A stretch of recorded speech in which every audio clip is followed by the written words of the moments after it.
We discourage violence, General. Exist. Hello and welcome to this episode of.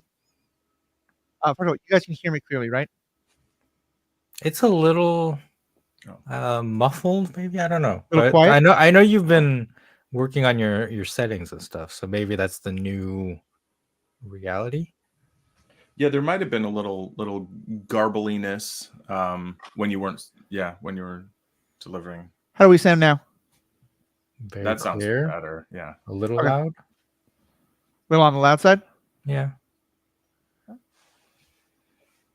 I have a mixing box. Oh, nice. How do we sound now? Good. I think that. Oh, is that a new mic? Is that a Yeah. Yeah, nice. New mic, new mixing box. Sure. Cool. XLR. All right, let's get started.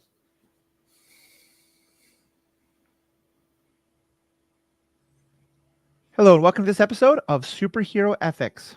Friends, we've talked about a lot of different superpowers, including the ability to play chess, the ability to survive high school life while also trying to learn martial arts. And today we're going to talk about the superpower that's involved in getting someone like me to care about what 25 people may or may not do with a ball a couple hundred miles away from me one night in October. We're talking about sports fandom, Sportsball, as many people in the various worlds that we like to inhabit will often refer to it as, but something that is still beloved by a lot of folks, myself included. And I'll be talking with Paul and Riki today, talking about like what it is we like about some kinds of sports, one things that some of the challenges in sports fandom, and some of the, I think, the real ethical questions that come up around it. And we're going to talk about things like the finances that get involved, the issues of what does it mean when you care about a team and the owner clearly does not necessarily care about the fans and all that kind of stuff, as well as what does it mean when you're a fan of a team and some people on that team or the ethos of the team itself is pretty terrible. Something that I, as a New York Jets fan, have been dealing with quite a lot this last season and the season beforehand. So I'm here wearing my New York Mets shirt. Some people on the video can see who have lost last night's game, but I'm counting on that the magic will still continue. But let me just start by asking both of you, what is it you like about sports to the extent that you do? Okay, how would you describe yourself in terms of a fan or an enthusiast or a reluctant hater or whatever, however you want to describe your relationship to sports ball? I guess I'll go first. I would say that I am now a fan of sports in general, just the act of sporting, but not of any team. And that's something we can discuss as like identity as a fan. But for me, like I like sports because it is unscripted. It's unscripted drama. So if you're watching a game, you don't know what's going to happen, and sometimes that results in boring games. But the moments when it's good are just so good, like better than any movie, right? And for me, like I will never forget the 2001 World Series, which is often still thought of as one of the best World Series within the last 50 years. It was just a magical moment. It was New York Yankees versus Arizona Diamondbacks, improbable comebacks on the heels of 9/11. New York City was the focal point of a lot of interest in the United States. And there was a period where for good reason, everyone poured their hearts out for the city of New York. And that World Series, in my mind, it became okay again for us fans / haters to hate the Yankees again. and it was as just New Yorkers, don't worry, we hated the Yankees the whole time. Yeah. On 9/11 afterwards. Yeah. But there was a time, where you had to be like, oh, like New York, like we love you. Right. And during that World Series, like, no, we hate you again.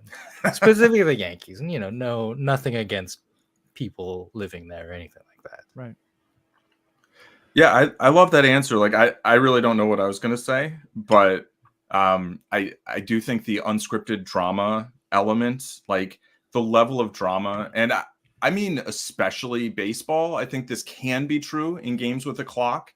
There's something about a buzzer beater that's really special, but games with a clock and a game clock, obviously baseball now is a pitch clock, which I won't get into all that yet, but but like having a game clock, I think there is this element of, you know, just the last second, getting something done at the last second, and there can be a lot of excitement. But then sometimes it's like, okay, well, there's 5 seconds left, and then you just have to kneel the ball, and then it's like there are these huge anti-climaxes. Baseball also has anti-climaxes, as do other games without a game clock, but there is this element of like, well, as long as you keep doing good things, like the game won't end until you do a bad thing, right? It won't just end because the time's up. And so you can get these moments of drama that can just last for a long time. Like there was in this, I think it was game 4 of the National League Division Series this year, Mets against Phillies. There was a moment when one of the announcers was actually like, can we turn the pitch clock off for now? Like I want this moment to last longer, like the drama between between the batter and the pitcher and things building up. And, I became a baseball fan, I'll say, when I was 8, actually when I was 7, and just before 1986. And all my friends were Yankees fans, and I was like, I'm going to be a Mets fan. And I don't know whether it was my contrarian nature or the 12-story mural of Dwight Gooden basically outside my bedroom, but I just like picked a team, and then they won the World Series. I was like, oh, this is fun, and that was also regarded as, one of the great World Series of all time and postseason overall. And there were all these moments that I felt like I actually learned really formative lessons. Like, it ain't over till it's over. Like really, as you're not eliminated until you are, and like to never give up basically, and things like that. And then the next year and the year after that and the year after that and the year after that, I learned that like sports isn't all about just winning championships. Like it's a lot of heartbreak and trying hard and then not getting there. And, as a fan, you're an observer, but there's this emotional investment. As a competitor, it's a little different. And having, been a competitor at times in my life, and I mean, kind of for a living with poker, but like, there is this very different experience of being in the moment and focusing on like you have a job to do and you're just trying to get it done, and then not being the competitor and sitting there and watching someone else and really wanting them to succeed. And like for me, it's not this like Seinfeld rooting for the laundry. Like if I don't like the players on the team, I'm not going to root for the team. I'm going to stop liking the team for a while. And then years like this, like I've just gotten invested in the Mets story, with a little nudge from Matthew and like, some like games to watch. I'm like, okay, I'll watch some games. And then just, kind of the story of like how a season can go and seeing individual players' struggles and then seeing them overcome their struggles and just getting emotionally invested in like wanting a good outcome for the players. For me, it's been like a very different experience this year than when I was younger. And one thing that I enjoy about sports and competition in general is that I feel like just different people can get different things from it. And like, that's cool. That can all fit together, and I have a lot of thoughts about competition and like, maybe it's not really such a good thing, but like when it's done with a, I don't know, kind of with like a positive attitude, with an idea, not like a spiteful thing, but kind of like there was a moment in the wild card series this year where the Mets had like played this amazing game against the Brewers, and then the Brewers hit 2 home runs and it just looked like the Mets season was over, except, maybe it wasn't because they'd had all these comebacks.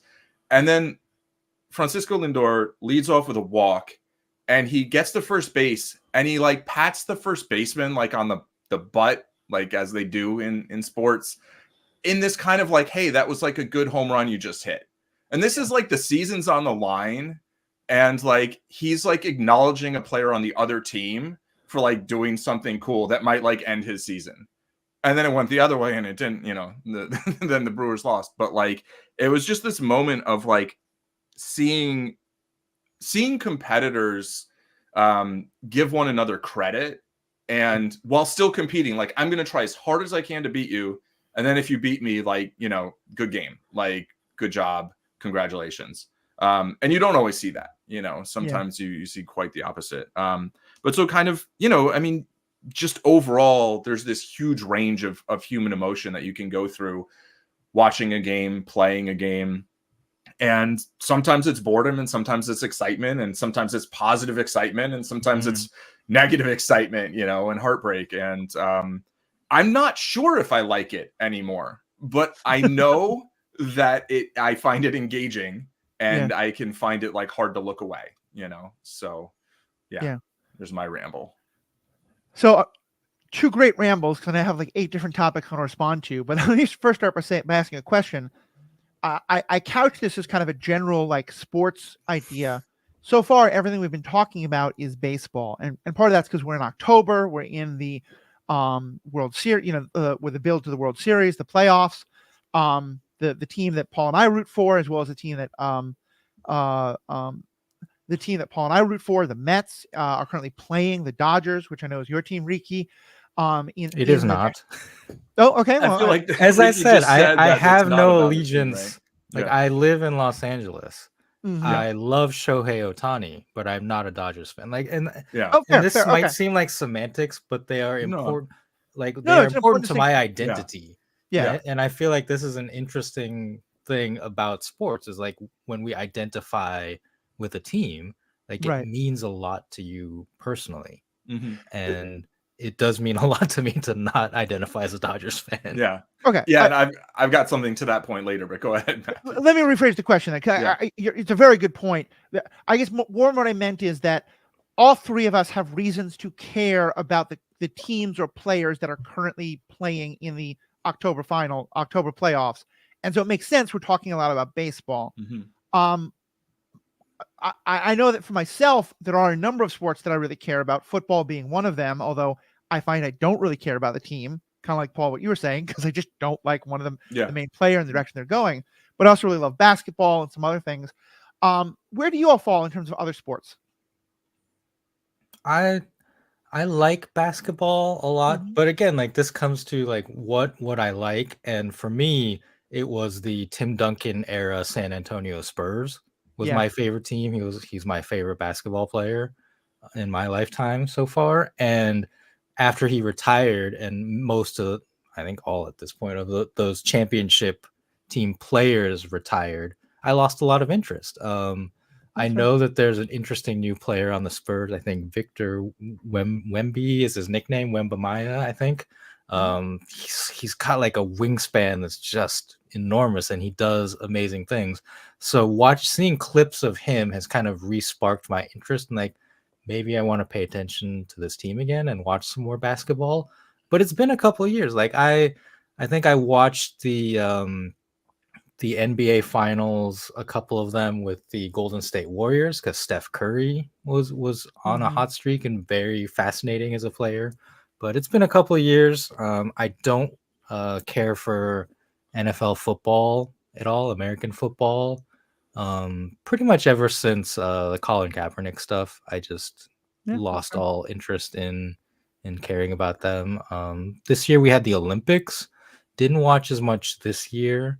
But I think the Olympics is a really fascinating sports thing because what Paul mentioned earlier about kind of the sporting behavior of acknowledging, your competitor. Yeah. The Olympics is the height of that. Like those people like really love and care for their fellow competitors on a level that is different, I think, from a lot of these professional sports leagues. Yeah. There's one moment for the Olympics that really stands out for me. You're right; it happens all the time. But there was, in women's gymnastics, the American women's team was incredibly dominant, as they normally are. Simone Biles being just one of the most, I think, possibly the best athlete of our generation, if not ever. And she and there was one particular event, I think it was floor exercise, where there was a Brazilian team that, like, Brazil isn't really known as a gymnastics powerhouse, but this time they did very well. And in this one particular event, I think it was floor exercise, but write in if I'm wrong. Both she and the other American, who were very good, came in second and third to this Brazilian woman who won the gold medal, and who was considered very much kind of like the huge underdog to these two. And rather than like, oh my God, how could we have lost? We have to do better. There's this beautiful picture of them on the medal stand with the other two, with Simone and the other American, kind of like bowing down to her, recognizing this was the first time a Brazilian had won a gold. I think the first time someone from South America had won gold in a women's gymnastics event. I might be wrong on that, but it was just this wonderful moment of like, we are considered the absolute best in the world, but we are acknowledging you because you beat us today. And that is, really worthy of support. Mm-hmm. Yeah, that ability to give credit to someone for beating you, I think, is one of the, not like, oh, I had a bad day and, they got lucky or something, like, no, you won, like, yeah, good job. And I feel like it's, yeah, I think that's a really important thing in competition in general and, sports specifically.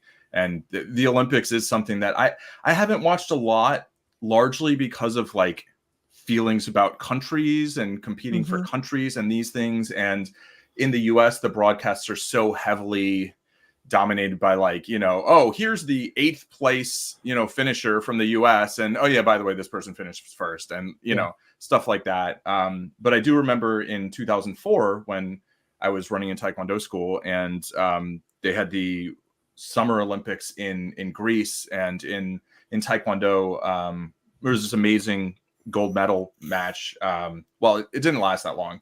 Moon Dae-sung of South Korea knocked out Alexandros Nikolaidis of Greece, who was, the hometown guy who's like 6'7" or something, this huge guy, and the shorter Korean guy who was like 6'3" and like, knocks him out with like a jumping reverse turning kick or spinning heel kick or like something that like is way cooler than anything you see in Cobra Kai. But like, it was like, it was a cinematic end to the thing, and the guy was like kind of half knocked out and that was the match. And, he goes and he celebrates with his, his family, his team, whatever. And then he comes back and like, he keeps like holding up the Greek guy's hand, like, no, you, and they just had this like really great moment of, and the Greek guy was like, no, you, and where they you could tell that like they really cared about each other as competitors, even though, I feel like fighting sports are even the epitome of like, you're literally trying to physically hurt the other person, like not necessarily cause injury, but like you're hitting them. And then it's like, if you can then still have this like respect of like, we are, we're competing on, we're both doing something that we both know. Like, I know how hard what you're doing is, and so I think there's a level of respect there that is enjoyable. And the Olympics, I think, are cool for just the sheer variety of like athletic endeavors. And, you see like how different body types tend to excel at different sports and things, right? Like there's, like a baseball player is generally built differently from a basketball player, but like a shot putter is built a lot different from, most of the athletic I mean, maybe a shot putter might be like a slugger in baseball or a line person in in football or something. But yeah, like American football never interested me a ton. Like I went to a couple games as a kid. It was cold. And like there was like a year or two that I would watch on TV a little bit, and I didn't have a team. And that I think that is an interesting experience of just kind of like, I'm just going to watch this game. And I would always like pick a team, usually it'd be whoever was losing or whoever was like the underdog. Like I just have a thing for, I tend to end up rooting for the underdog.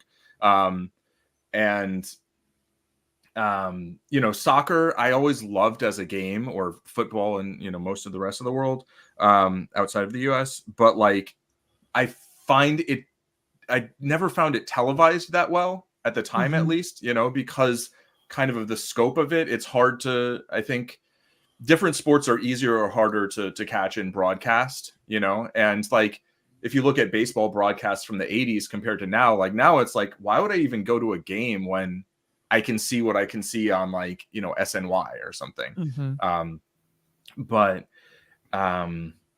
Yeah. And then I'd say in terms of sports that I actually have like invested in, like tennis in the past, not so much anymore, but the Federer, Nadal era, I was definitely, and my wife was a huge Federer fan. My mom's a huge Nadal fan, and they're like the other tennis lovers in my life. So, that rivalry was interesting. My interest in tennis, again, like it's about who you enjoy and who you root for, and my Mhm. interest in tennis has definitely waned um, since Serena Williams Oh retired. yeah, for sure. Oh yeah, I see that.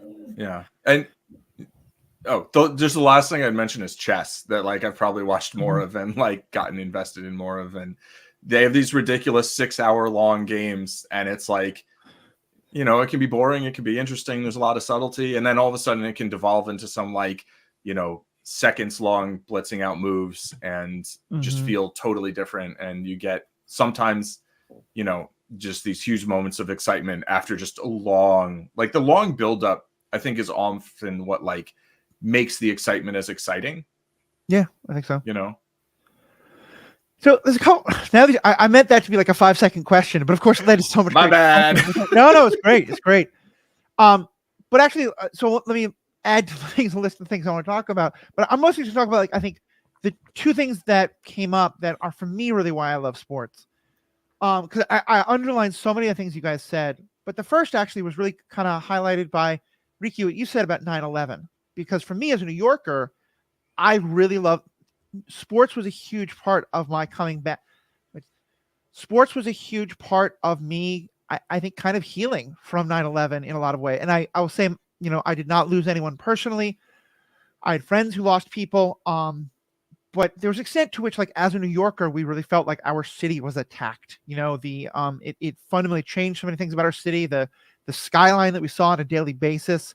And I by no means want to undercut, like, you know, the families themselves who are affected and the loved ones and the people and all that. But like, it just was an attack against our city in so many ways. And the first baseball game that was played was a New York Mets game against the Atlanta Braves. The New York Mets were not that good that year, but they'd been to the World Series the year before, and the Braves had been our perennial rival. And especially this guy named John Rocker, who was their ace closer, who was that guy is an a-hole. yeah, Yes. that's kind of Yes, the point. exactly. And he had a lot of terrible things to say about the city, which, you know, you could read as just like city versus country, but like there's a lot of anti-Semitism coded, a lot of racism coded. And so for Mike Piazza, our kind of like hometown star, who, I mean, not from New York City, but just, you know, he'd become utterly beloved. Eduardo Alfonso, also utterly beloved, got a walk, and then Piazza came up against, I think it was Rocker. It might have been wrong. The narrative will last, the fairy tale that often isn't necessarily based on the truth. But and Paul, I was at that game. Paul, were you with me at that game? I was with you at that game. Yes, Okay. we were there with Dave. Nice. And you know, we were losing 1-0, and then Piazza hit a home run in like the 7th or 8th inning, and it was just, it just felt like New York was back in such this incredibly powerful moment. And I think that's something that really ties into me with something that I learned as a kid, which is just the social power that sports can have. And I think in many ways that can be terrible. It can lead to a lot of bad things. We're going to talk about that. But, you know, I grew up with a father who had grown up in Brooklyn. He grew up in Far Rockaway, which is technically in Queens, but is so connected to Brooklyn that he was very much a Brooklyn Dodgers fan. And he grew up in the 40s and 50s. And to hear my father tell it, like when he would tell me stories about the civil rights movement, like Martin Luther King was great, like the whole bus stuff and like the desegregation, that was great. But really, Jackie Robinson was why we had, you know, better racial situation in the country today. And he just loved telling me about how much Jackie Robinson playing for the Dodgers and the whole story of how like he faced so much hate, but he you know, the way he wouldn't back down from it, but also wouldn't, you know, fall to that level. And the friendship that he wound up building with some of the people on the team, and you know, and just how much that changed people and affected people was something that I really took to heart. And so it's always been kind of a part of, for me, the narrative of how sports can be this incredibly good social force. And also, therefore, I think why, as you brought up, Riki, something like Colin Kaepernick is so powerful in the other direction of a time when, you know, the sports ownership is really kind of giving a green light to the worst parts of racism. And, you know, I think it was Shaquille O'Neal. I forget. There was some basketball player who was talking about Black Lives Matter, maybe LeBron James, but he like, and someone like responded to him in an interview with like, just shut up and dribble. You know, like your job. I'm pretty sure that was LeBron James. Yes. Yeah. Okay. And so I think those things have been always a part of why I've never thought like watching the United States play in the Olympics does nothing for me. I have very little national pride, but you could tell me that New York City isn't engaged in a who can chew more bubblegum contest with the people of London, and I am going to root so hard because I just feel so much like pride and love of New York. And so I think that's one part that I've also been a fandom. The other though thing I think for me with sports fandom is it's been a huge connection with my family. For years and years, my father and I had a really rough relationship. Sports was one of the only things that we could connect on. And so a lot of my love, especially of basketball, of the New York Knicks and of college basketball really comes from that. And my mother was a diehard Jets fan. And at a time when I don't think I really cared that much about sports until I was living in New York City again. I didn't care about football as much until I was living with my mother after college. I was living in New York City and visiting her a lot, and she was already starting to really not do well. Addiction was really hitting her hard. And the happiest moment of her week was watching the New York Jets on Sunday and then watching them in the playoffs. And it meant so much to her, and it came to mean so much to me. And again, the kind of family dynamics around sports can become really problematic. And people who grow up in families where they don't love the team that your parents love, or especially your father loves, or you don't love the sport, can be horrific, especially in particularly in situations where someone might be queer.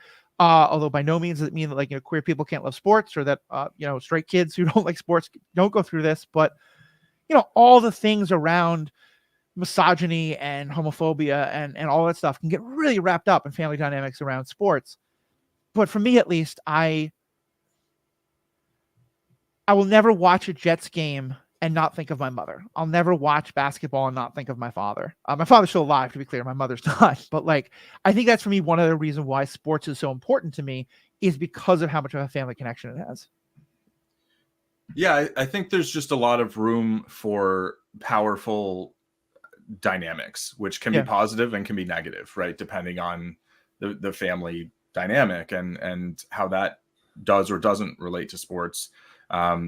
For me, I remember specifically sitting on the couch at my friend's house upstairs with my dad, my friend, his dad, his mom, and then my mom had to go downstairs to take out the VHS and switch it because the game had gone to extra innings, and so the tape had run out, so they had to go back and record the end of Game 6 of the World Series in 1986. And I remember my friend sitting there and his dad being like, now don't be mean about, when the Red Sox inevitably win this game, and my dad was just sitting behind me, just rubbing my back, knowing that I cared so much about it. And, and then they won. And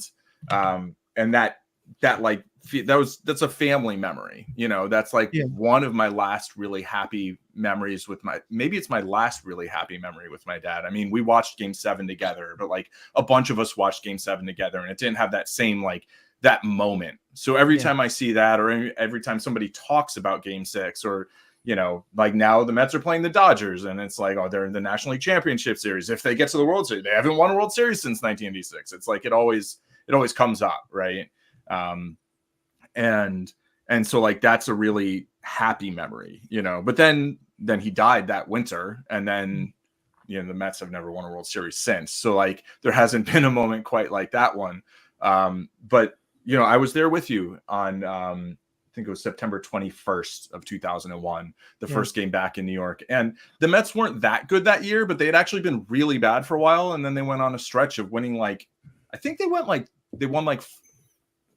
lost 5 out of 26 or something like that, some ridiculous run. And this was during that run, and they were playing the Braves, who they were chasing for the division, and they didn't quite catch them. But this game, they beat them, and it was 2-1, and it was off of Steve Karsay. But it doesn't matter. It would have been nicer if it was off of Rocker. I think Rocker did blow a save in another time. But it was this the Mets, the New York Mets had beaten their rival, the not New York Braves. And it didn't matter that it was Atlanta. It was just, it's not New York. Mm-hmm. And the stadium there was this feeling. It was a healing feeling, I mean, it had been 10 days, and the city felt different for that whole time. And I mean, I still remember the like moment of silence in the beginning of the game, and they have this enormous flag, and I'm not a fan of flags, but it's, this piece of fabric that's probably like 100 feet by 100 feet or more or whatever.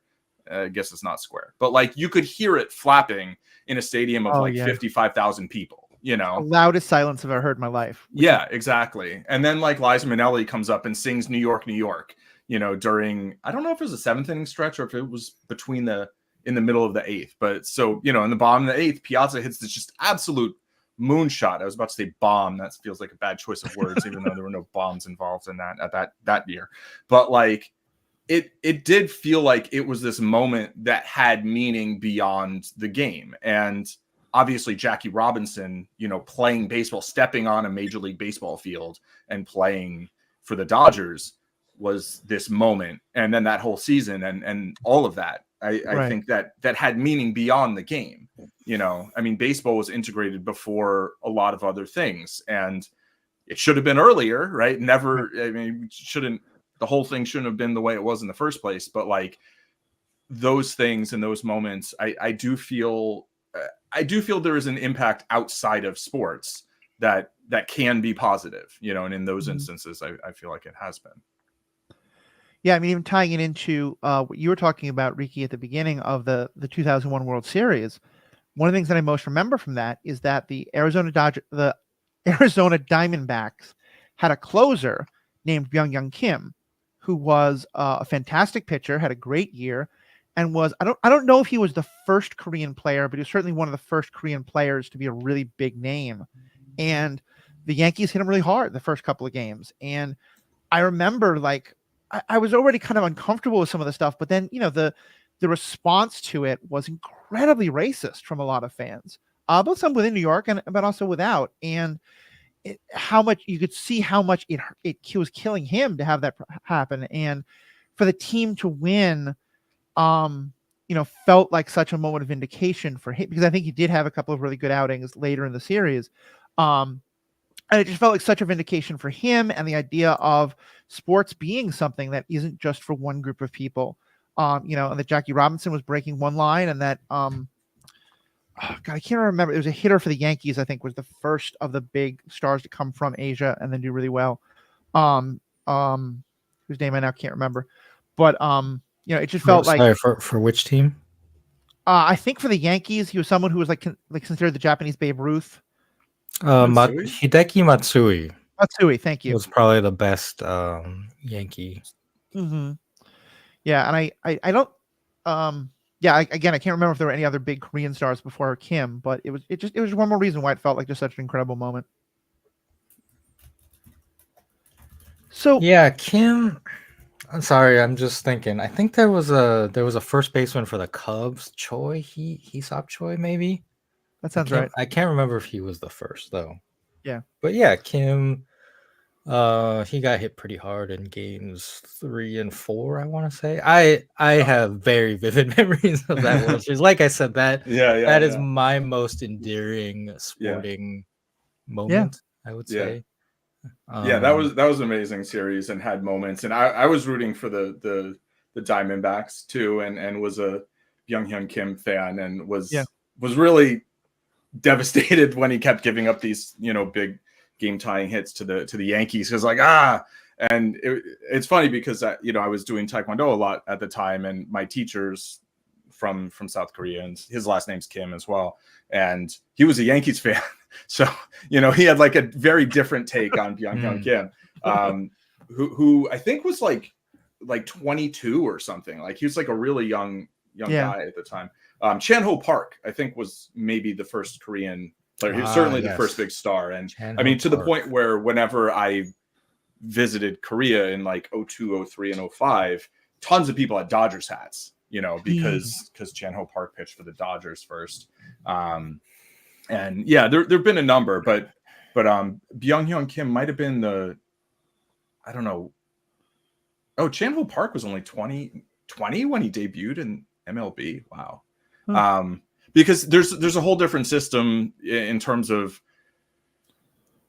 signing with a Major League Baseball team compared to in Japan, right? Which has the whole posting system. And there's a book, The Meaning of Ichiro, that gets into a lot of the history of Japanese baseball, and specifically Japanese baseball players in the United States. But one thing I've noticed recently, like this season, is that there are a lot of Asian American baseball players in MLB now, or like half Asian or whatever, which I feel like 20, 30 years ago you didn't see. And so there's like this influx of superstars from mostly from Japan, but also from Korea and some from probably Taiwan, maybe China. I don't know if mainland China. Well, it's now been about 30 years since Hideo Nomo debuted for the Dodgers. So what you probably have is people who literally grew up watching Hideo Nomo and then Ichiro Suzuki, etc. Yeah, exactly. In the United States. Well, and I think a part of that is, Paul, I might be misunderstanding you, but I think part of what you're getting at is also that, like, with that first generation, and still today to a large extent as well, you often had people who were very successful professional careers in Japan. Yeah. And then kind of like, there was sort of a sense of like, oh, we're still looking at that as the minor leagues, but okay, if you're really good in Japan, then we'll give you a chance here in America. Whereas now it's people who are, instead of signing with a professional team in Japan or Korea, they're being noticed and then signing with someone in the United States. No. I mean, like, American citizen, like people who were born in the United States. Oh yeah. Okay. Yeah. Yeah. And I think some of it is just, I mean, it's not like, yay, racism solved or anything, but I do think there's this idea of like, stereotypically like Asian Americans not being jocks, like historically. And that's not the case in the same way, I think, anymore. I mean, I can't speak to the experience, right? But just from seeing like that there's a lot of Asian Americans, born in the United States who grow up and become professional baseball players. And that, like Jeremy Lin was, I mean, we're talking about basketball, right? But like, that was a big deal because there weren't a bunch of other Chinese American basketball players. Right. And I don't follow the NBA, so I can't really speak to how much that's changed. But I do think seeing Hideo Nomu come over, seeing Chan-Ho Park have success, like I have to think that has an influence in terms of just being like, oh, I can do that, as opposed to being told like you can't, right?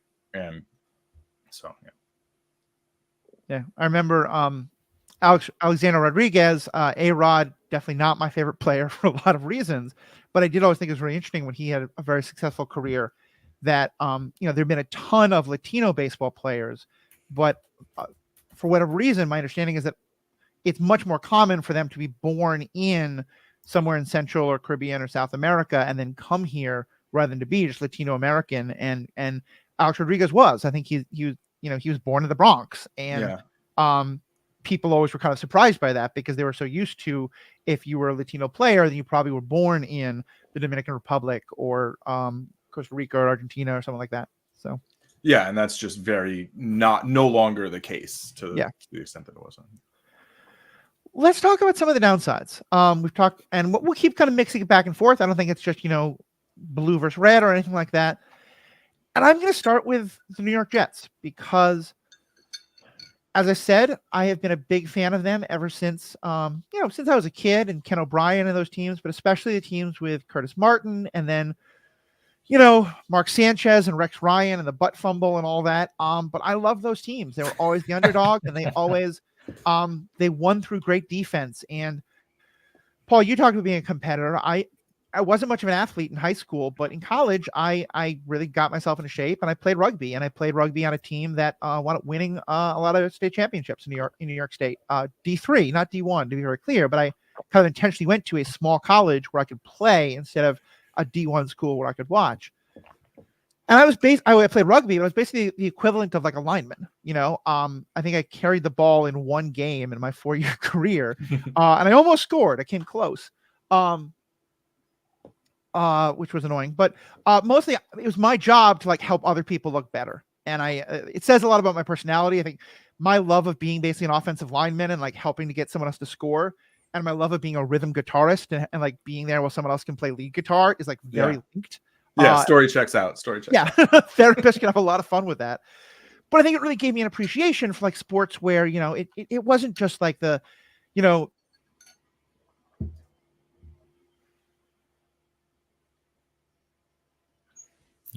Matthew is frozen for me.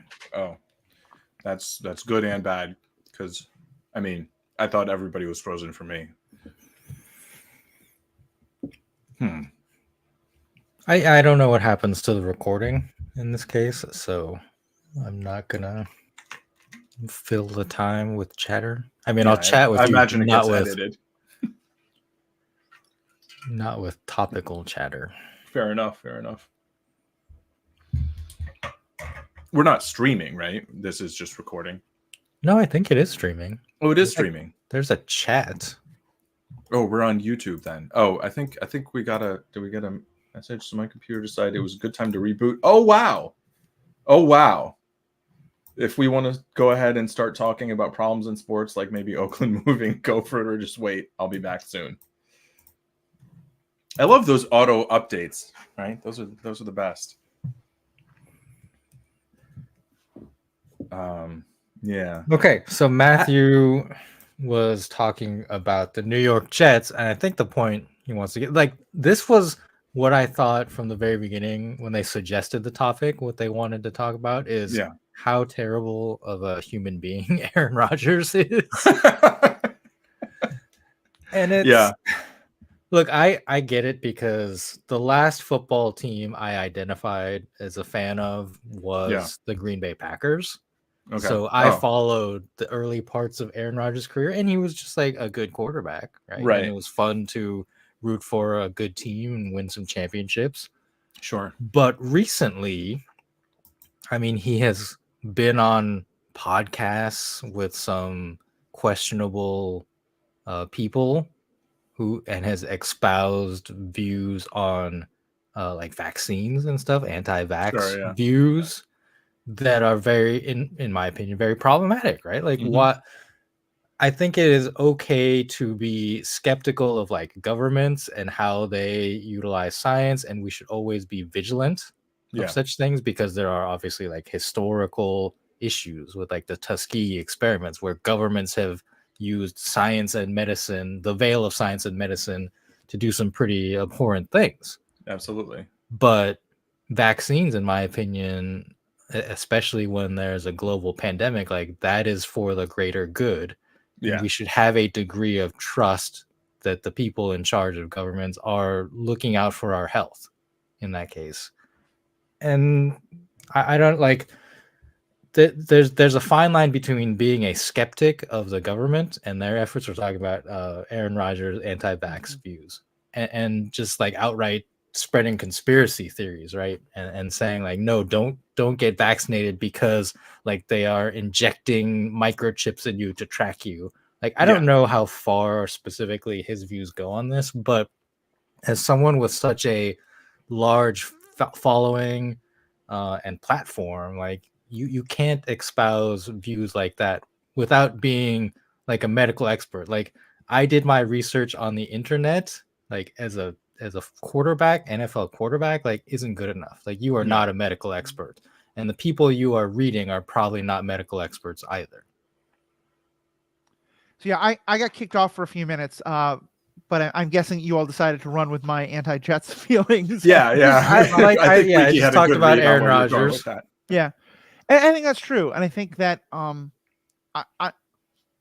I've had a lot of really negative feelings about what the Jets did in signing Rodgers, just because I think it's and this is a whole other set of dynamics we can discuss that is more, I think it doesn't really have much of a significance on the greater world as much as it is sports in general, but there's often a tendency of like, we have to win now in rather than building up a solid team structure for years and years. And I always saw the Jets have tried to do this for a number of times. This is not the first aging quarterback that we've signed at the end of his career. This is not the first aging, formerly great Green Bay Packers quarterback we've signed at the end of the year.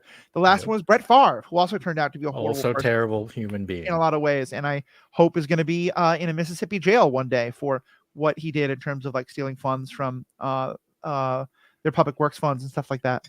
I don't know how the details of that straight. But yeah, with Aaron Rodgers, it really posed, for me at least, this conundrum. And I remember saying, like, in that kind of way, like, there's not a day in this, there's not a day that goes by that I don't wish my mother's still alive and still with me. But like, something I've said a couple times, especially with Trump winning, but also was like, I'm glad my mom's not around to see this anymore, because I think she and I would have had a lot of discussions about it. And in many ways, I was afraid that kind of the Jets would start winning, and I would be like, oh, but I love this team. I got to root for them. And I was kind of glad that like I didn't, when there were people would be like, oh, hey, the Jets won a good game last night. Aren't you happy? And I'd be like, no, not really. And the last couple weeks, the Jets have had a chance to win in the last moments, and Aaron Rodgers has thrown an interception. And one of them was not really his fault. The other one was definitely his fault. And certainly the other interception, like he's just not playing very well. And for me, it's had this moment of Schadenfreude that's been kind of like, yeah, I told you guys this was a dumb idea. And all the which is, and I the anti-vax thing is to me what is primary. He's also just a horrible team player. He basically like is the press tries to tell you a lot about the personality of people, and I always want to like avoid that. But it's pretty clear that he got the most recent coach of the Jets fired because the guy, they were disagreeing on some things, which is just, I think, a level of player control that's not great. And the owner of the Jets, Woody Johnson, is a huge Trump supporter, and I think just buys into a lot of these same things. So it's been a rough time as a Jets fan, but I think I'm kind of glad that I'm able to take pretty much the stance that, Paul, you were talking about of I love the Jets. I want the Jets to do well, but I don't want them to win like this. And I want to draw a distinction of, in my opinion, like why it is okay for LeBron James to talk about Black Lives Matter, but it's not okay for Aaron Rodgers to espouse anti-vax opinions. And that's like the expertise. Like LeBron James is a black man who grew up in the United States of America. He knows and understands racism on a very personal level. And he also, has friends, family who are going to be black, and has lived an experience and has been around people who have lived an experience, and to advocate for, his group of people, like his race, right? Like that is something that I think athletes should be allowed to do. Aaron Rodgers is not a scientist. Like he's not a medical expert. Like, and so he's not an expert on the things that he's talking about. And that's why I think like I draw a distinction in that of like when it's okay for athletes to express opinions on things.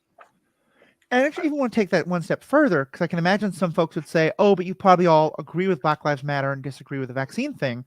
For me, I would even take it further to talk about Charles Barkley. Charles Barkley he's shifted a lot in later years, but he's one of the best basketball players to ever live.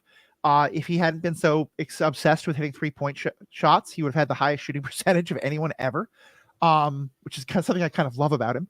And he was very outspoken about the fact that he never wanted to be a role model, and that he was a Republican, and that he was a rich man. In his mind, like he had money, and he didn't care about other black people. He cared about, I restate that. It's not, what he cared about was he thought like, sure, Democrats are Republicans are racist, but so are Democrats. And, he had made his money, and he should be able to do everything he can to keep as much money as he wanted. And, everyone should go out and do the same. And so he was a Republican. I completely disagreed with him. It was not like LeBron James where I support Black Lives Matter. But I think, Ricky, that's a great example. But he was talking about his experience as a black man and now as a rich man, and how those things interacted and what he thought was right. And I thought he had every right in the world to talk about those things. Like that's a perspective that he has a level of expertise and understanding of that I don't have on either of those counts. And so, yeah, I really kind of want to echo what you're saying, and saying that it applies, though, I think we would probably all agree, whether or not we agree with what they're saying, but in terms of just where their perspective on it is. It's perfectly. Oh, sorry. No, it's okay. Go ahead. Yeah, I realize that I should have spoken for all three of us. I'm more just I definitely have a different perspective, but Ricky, go ahead. Well, I was going to say, I think it's also perfectly valid for athletes to not speak on things, right? Like, because they are not politicians, they are not, government officials. Their job is to play the sport. And I think it's okay to just focus on that.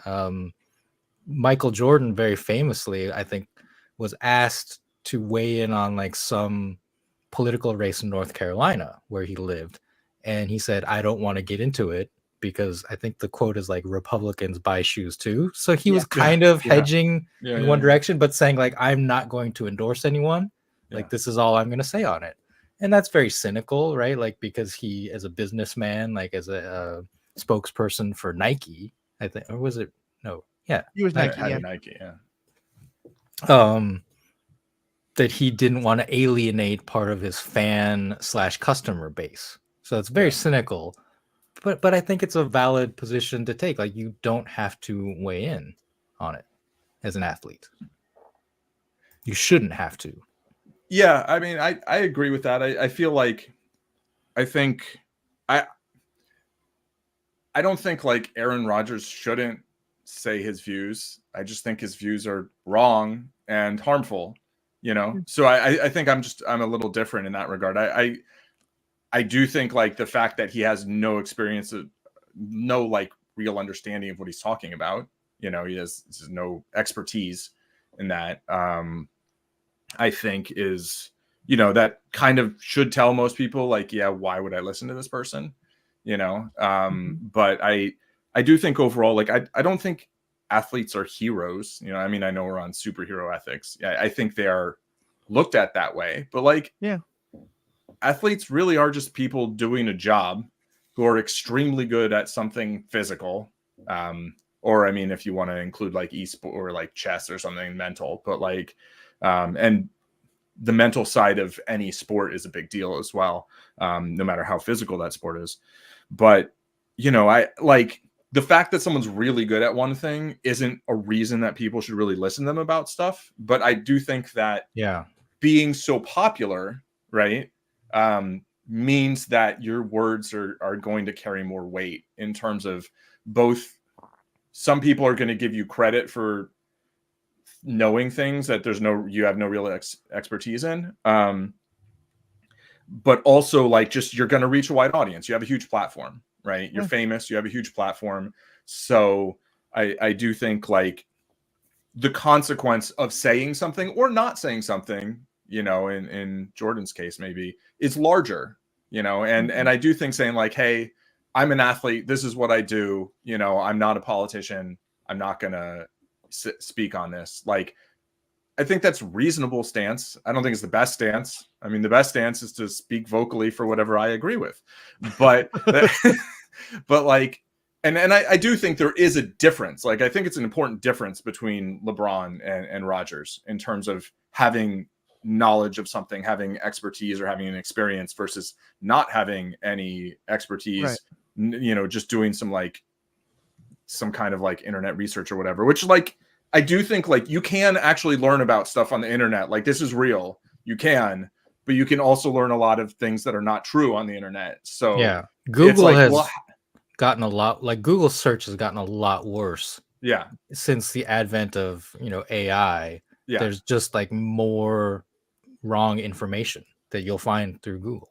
Yeah, for sure. For sure. And, you know, I feel like what Naomi Osaka did during, I think it was 2020. It had to be 2020, where she just wore like they were all wearing masks, and her masks just had like the name of someone murdered by police like each round, and it was like just a really to the point way of basically making a point. And like I'm sure she did interviews and talked about it, but it was like basically just like, I mean, I was gonna say in your face, but on her face, like just like there. And to me, it felt like a very powerful way of making a statement.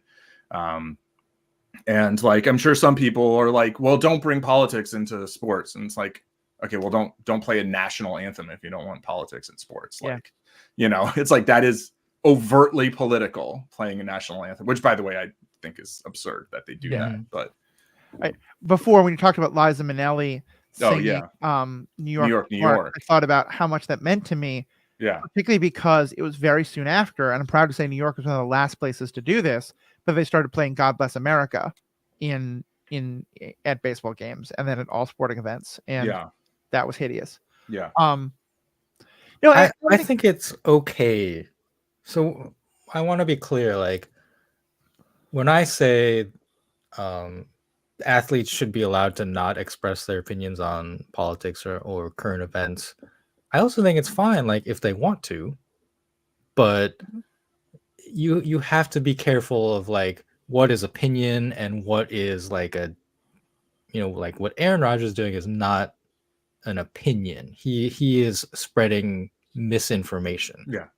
And that to me is like where I would draw lines, It's Yeah. like you can just say like if you want, you can say you support a certain politician or a political party or something.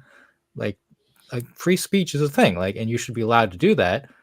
There can be consequences. I think like free speech is not without consequences, Right. but it shouldn't be like political consequences, right? Like it can just be like your fans don't like you anymore, Right. or Yeah. you lose endorsement deals from some companies. Like that has to be like an acceptable thing. And then like we as fans and as a society can also like supplementally decide should those consequences have applied. Like in like going back to Colin Kaepernick, my opinion is no. Like he expressed a very like important opinion on current events, and Right. then essentially was blacklisted by the league and lost sponsorships and gained some sponsorships, I believe, as well. But like that's like the give and take in society and how we decide like what direction we're going to move in as a group. Yeah. Yeah.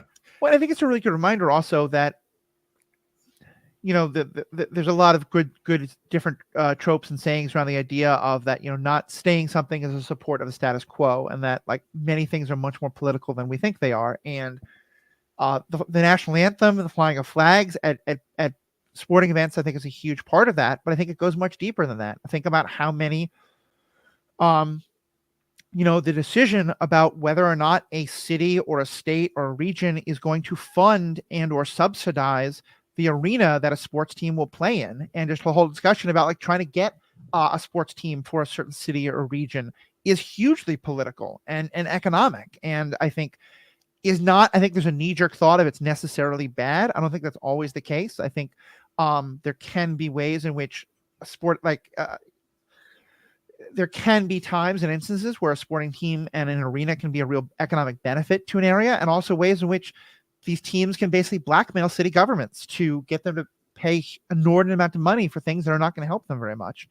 And I think we can't really talk about any of this without talking about the economics of sport. And a lot of that has to do with the individual players. And if anyone has a chance, I really suggest, you probably never heard of this guy unless you're pretty deep in the sports world, but Curt Flood was the first person to really fight for free agency in baseball, which basically just means like a player's ability to sign for the team that he wants to play for, that she wants to play for now, they want to play for, and not to be really beholden, because there was an extent to which in baseball, and there still is in some ways, but in most professional sports, you really were kind of an indentured servant and paid a lot better than folks might have, you know, associate with those kind of terms, but still had very little control and not paid anything like what they're paid today. And I think today, I think it's a fair argument to say that like that pendulum may have swung too far in the other direction, but there's just so much about the economics of sport we don't talk about. And maybe a good way to talk about that, especially in terms of like, if a city or region puts a lot into a team because the team can give a lot back to it, what's the responsibility of that? Paul, do you have anything to say about the city of Oakland and certain sports franchises in that regard?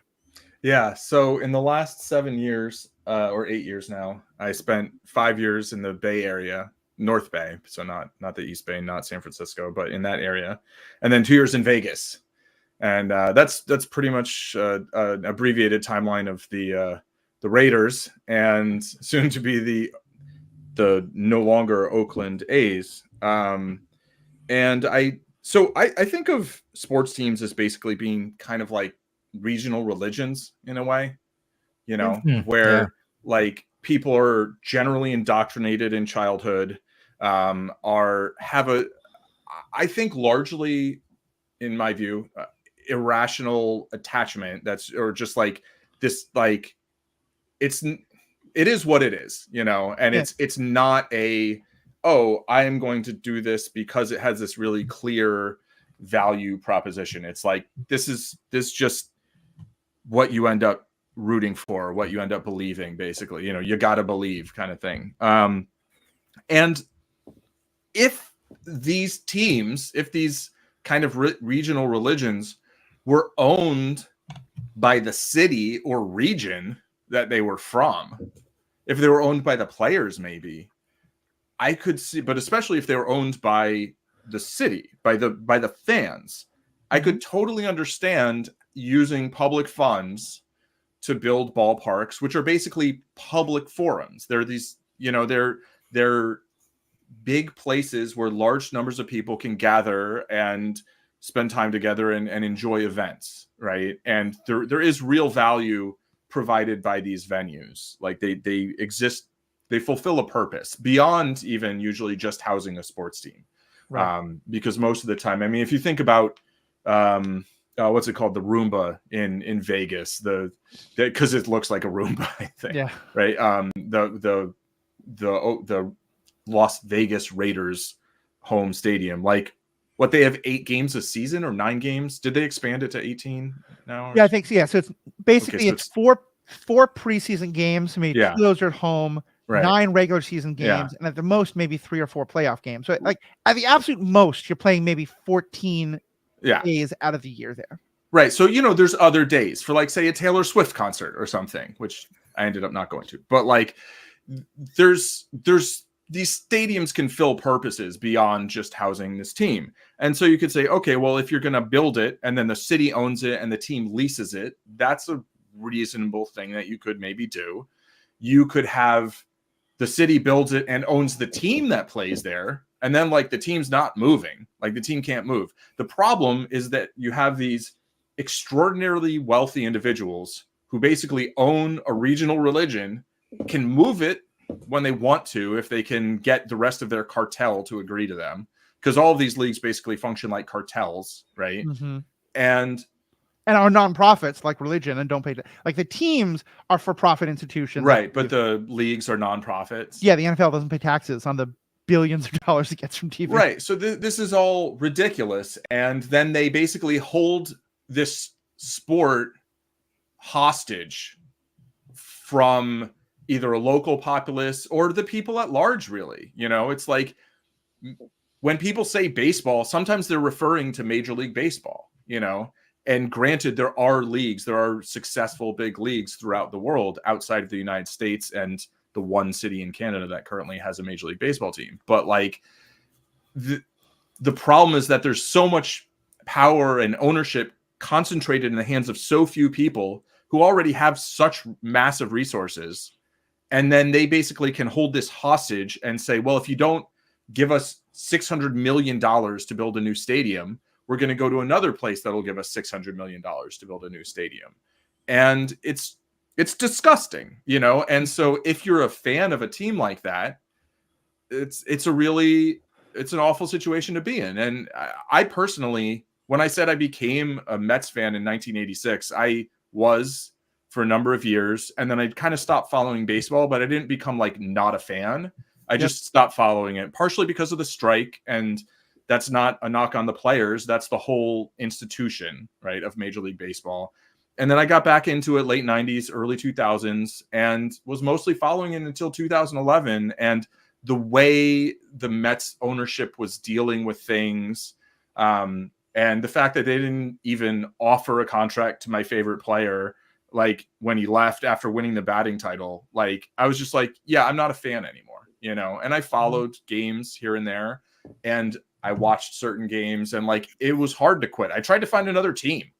I was like, maybe the Cubs. What about the Rays? The Dodgers are interesting, but they're, like, too good already. Like, it's hard to find another team when, like, you grew up as a kid rooting for one team and having that, like, lifetime investment like that. You can't replace that in the same way. Having those memories. I'm not going to have memories of watching the Cubs with my dad, Yeah. Like, except for, I think, the game that the Mets clinched against them, so, so it's just the fact that there are these people with so much money, so much wealth, and then they have so much power over so many people's lives and their rooting interests. And then they can basically hold that for ransom and get these new parks. I don't know. It's awful. And it makes me not want to pay attention to the whole thing. And then, like, you see a great game and it's like, but I love the game, and it's I don't know, it's tough. I will highlight there's one exception. And I think this is throughout all of, like, the major professional sports leagues.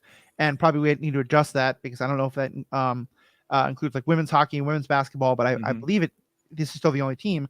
The Green Bay Packers Yeah. are a publicly owned team. I don't understand exactly the terms for it, but it is, you own stock in the team, but it's not like traditional stock. It's non-transferable. You can pass it along to a family member or I think a really close friend, but you can't sell it. There's no intrinsic market value to it, and you can't you don't get dividends for it. But you get to go to a meeting and vote. And if you think that the president's hiring dumb people and they need a new general manager, you go to the meeting and vote. And Right. I think it's fantastic. But Yeah. you're right. Other than that, Hello, as an owner of the Packers, I have my one share co-owned with my father. I got it as a Christmas present. okay, that's awesome. Cool. But yes, Oakland or the A. I guess I will still call them the Oakland A's.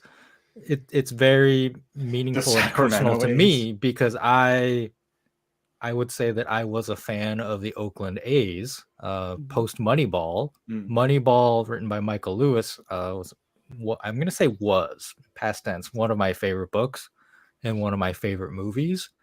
And I loved the story that it told of this upstart, low budget team and how they conquered baseball through statistics, right? That appeals to me on multiple levels.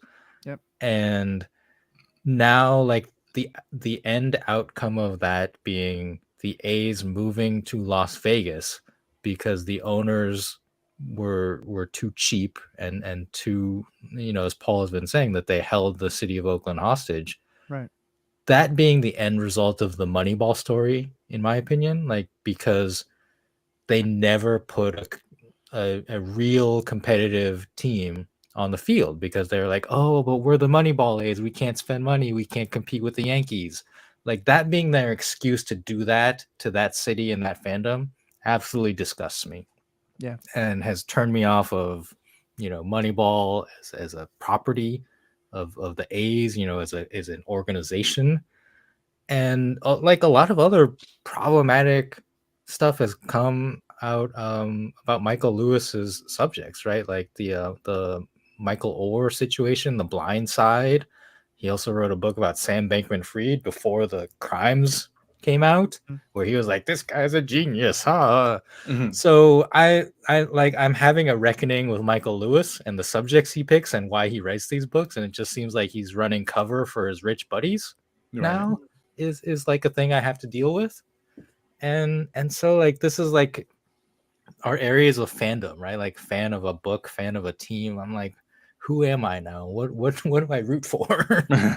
Yeah, and to fill folks in there, The Blind Side, which is the book that then got turned into the movie, that I want to say Sandra Day O'Connor, but no, she's the Supreme Sandra Court. Bullock. Sandra Bullock, thank you. That's horrible. That I think she got nominated or won an Oscar for. It was a very complicated story, and yes, there was this black kid who didn't really have a home and got taken in by this white family and became a very good football player, and they helped encourage that. But the story got turned into this story of complete white saviorism, and it kind of made Michael look like this really kind of dumb, helpless kid until this white family stepped in, and Michael's been very vocal about like not appreciating that, and I think there's actually some lawsuits now happening between him and. Well, the issue is less the depiction. It is that they put him. The story is that they adopted him, which is not true. He's in a conservatorship, like the Britney Spears situation, and he was just denied a whole bunch of money that he probably was owed, resulting from the book and successful movie. Right. And the family that quote unquote adopted him just like controlled all this money and like didn't cut him in on what he deserved. And that's why he's suing them. That makes sense. I do know that he's also spoken about how he had played football before meeting them and really objected to kind of the way he was portrayed in the book and especially the movie. But 100%. Like the depiction is like very racist. But you're right. When the money gets involved, that's when lawsuits are going to come out. Yeah. Sure. But it because for me, one of the things that I think about, if you're not a sports fan, you don't really kind of understand what we're talking about. Here's another thing that I've experienced, and I think is very much the same thing. This is just sports just makes it larger.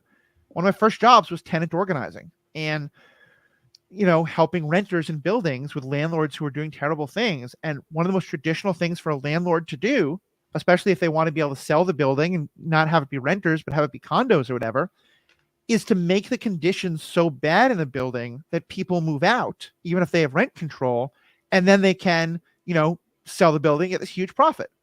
That's basically exactly what the Oakland A's did. Yeah. They made the team so bad.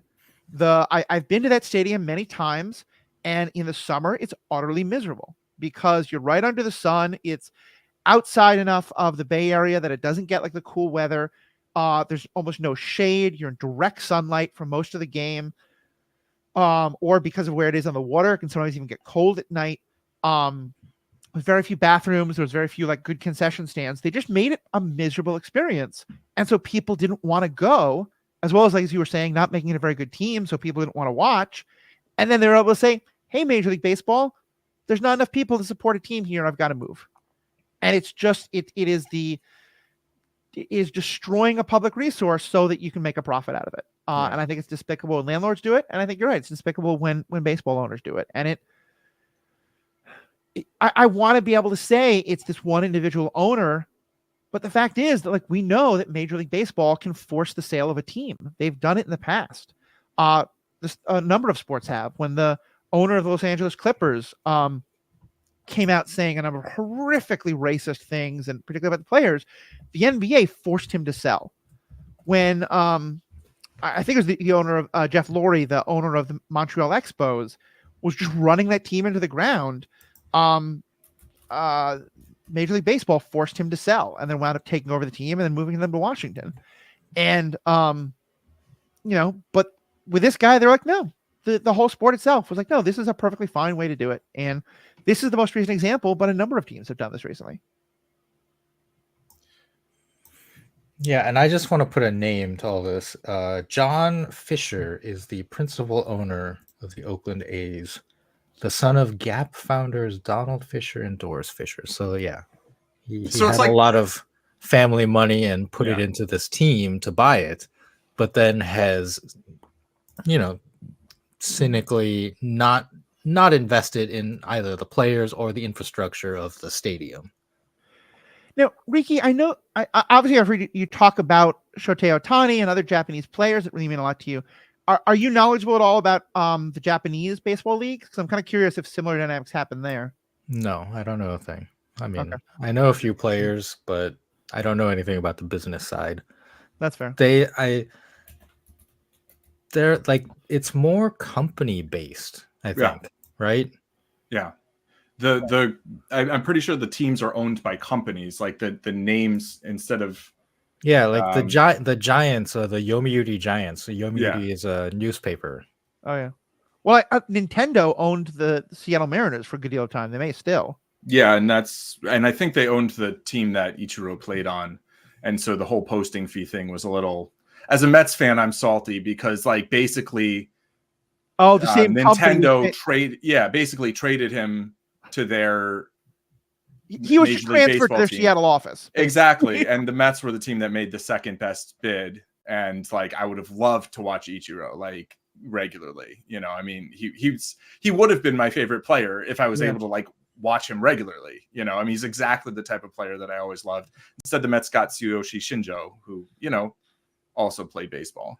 Actually had a lot more flash. He had those huge orange bands. I had a Shinjo jersey and a Jay Payton. Those were like the ones that I ended up getting. But like, yeah, it's the whole dynamic between NPB and MLB is very interesting and fraught. And but I am pretty sure that it's it's the Oryx Buffaloes, the Rakuten Golden Eagles. Like, there's a lot of teams that I believe those are company names, right? Those aren't like cities. And like I've gone to a game in Seoul in the Korean Baseball League, and it was actually 2002, the year before they started using those thunder sticks in the the Angels in the World Series, and and they used them there.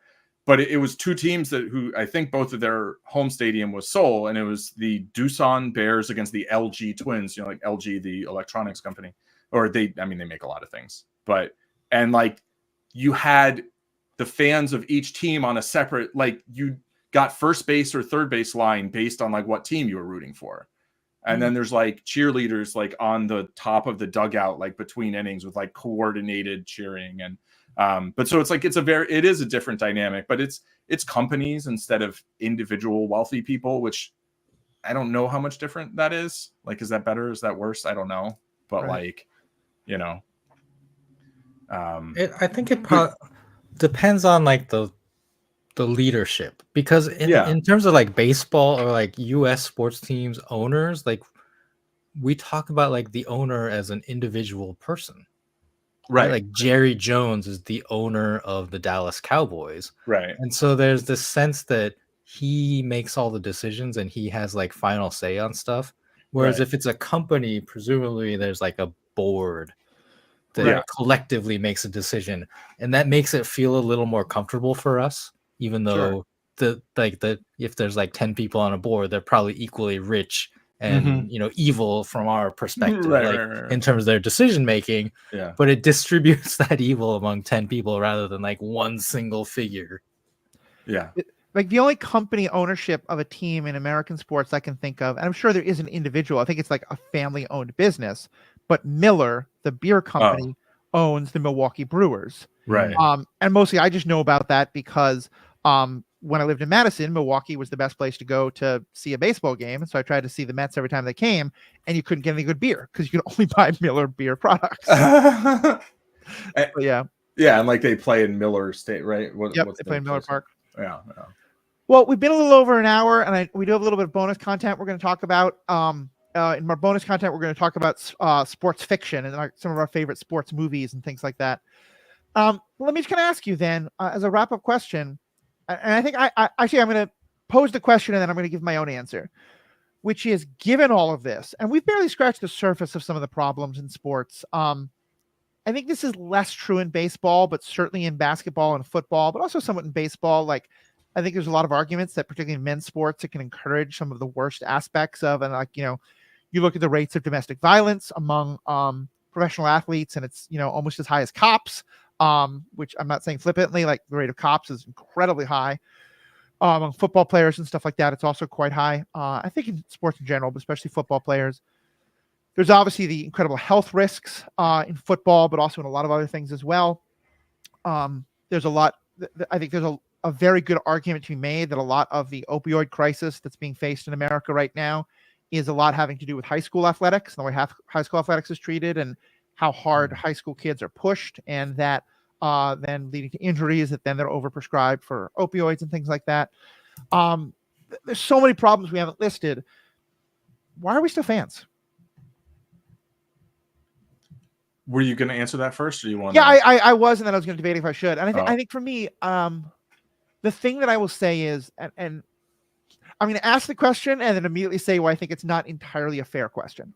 Okay. Because I think if you say that because of the terrible businesses that surround sports, you should not be a fan of sports at all, then you also shouldn't watch Marvel movies or anything owned by Disney or any of these other huge entertainment companies.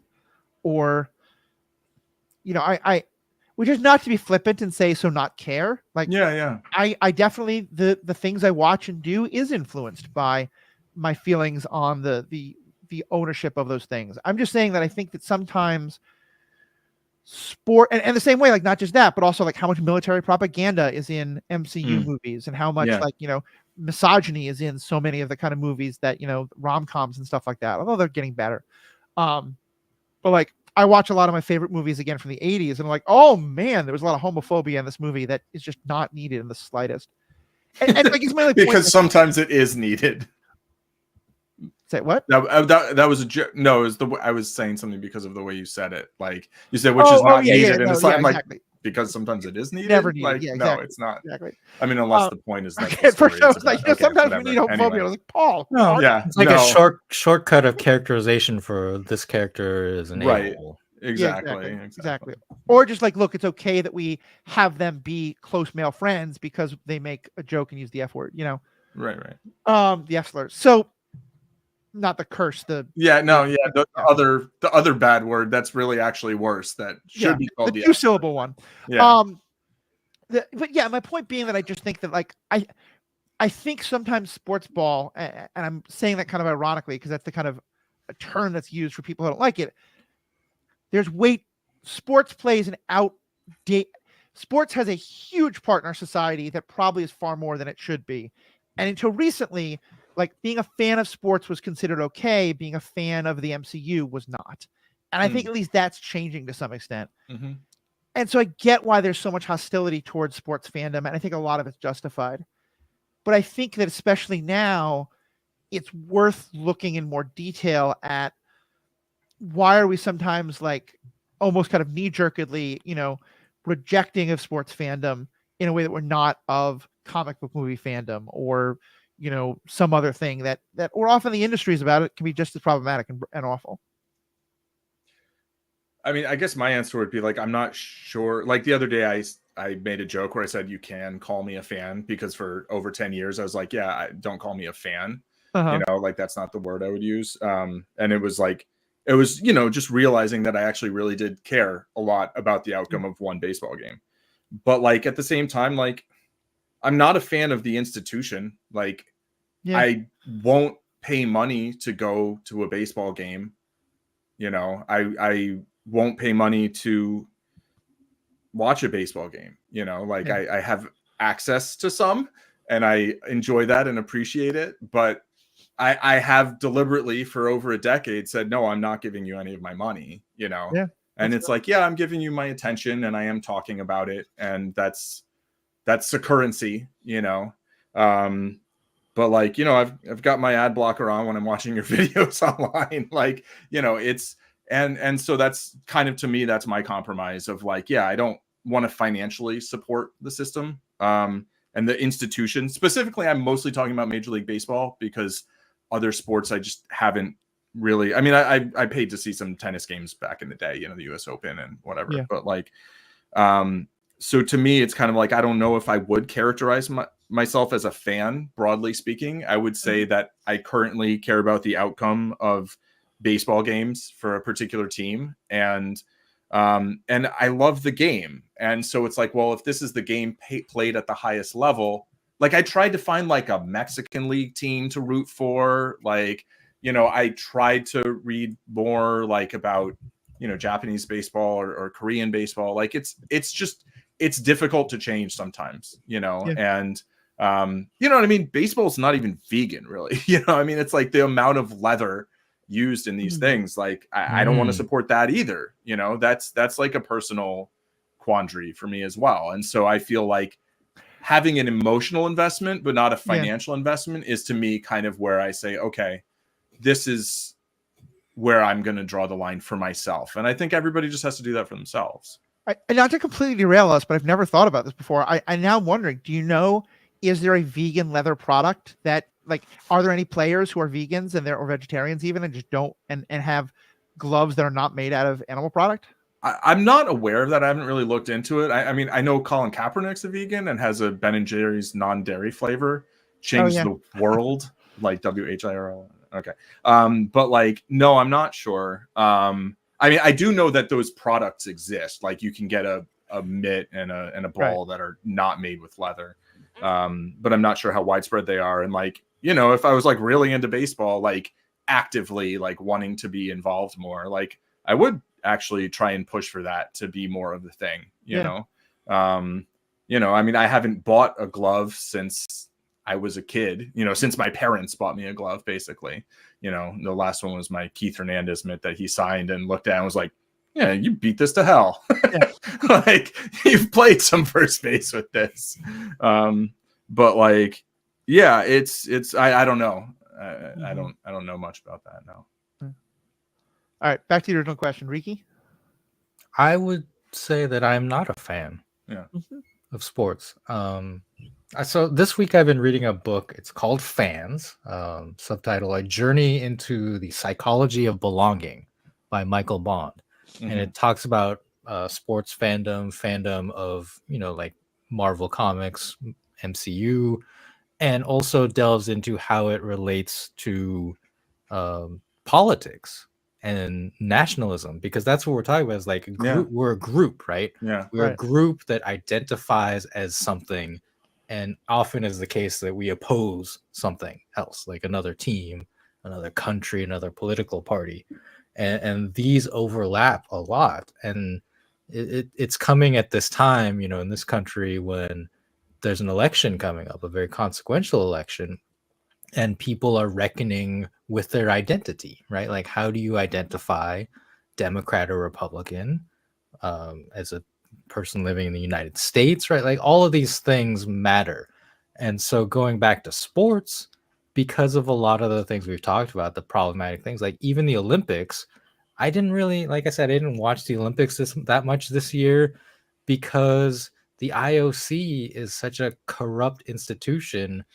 And I'm like, the more I find out about the way they conduct their business, and how they, similar to the discussion about the A's, how they basically like blackmail countries into like buying, spending money on the infrastructure, and won't support a country getting an Olympic Games until they do, is like, I'm it's hard. Like, business, the more you find out about the business of sports, the harder it is to be a fan, in my opinion. And that's where I am right now. It's like, I don't really watch that much because of that, like, because I don't like being reminded.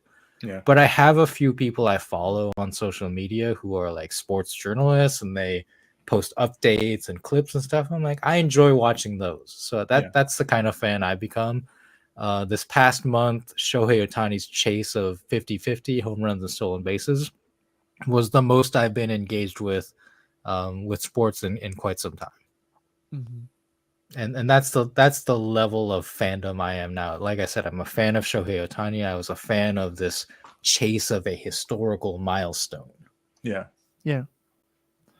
Yeah, I think that all that's important. I think, to me, part of what that all gets to is that there's middle ground between being like a hardcore fan and calling it all sports ball and hating all of it. And I think all of us are finding that in our own different ways. I know for me, like last night, I got a nice memory of how much these things still matter to me. And I think I'm probably more of a fan than either of the two of you, but still a lot more separated from it used to be.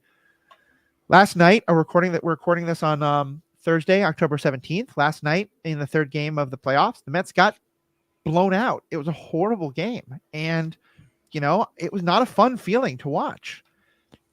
But I'm fine now. 10, 15 years ago, I would have watched that game, watched the Mets get destroyed, and it just would have wrecked me. 2000, I think it was 2007, where the Mets made this like epic collapse towards the end of their season. I wound up losing in a one-game playoff to the Padres after it seemed like they should win the division and not even have to deal with a wild card. And it wrecked me for like 2 weeks. And part of that's because my mental health itself is a lot better than it was back in those days, but also just I think my relationship to it has changed a lot. And Colin Kaepernick was a big part of that. I think I'm still, for a while I didn't engage in football at all, and then I slowly came back to it. And I still wonder about that sometimes. Sometimes I think it's not the best ethical thing I do these days, but I also am a big believer in the whole idea of like, you have to pick your battles, and like, I spend more money to support sports than Paul does. I spend money so that Paul can talk to me about sports.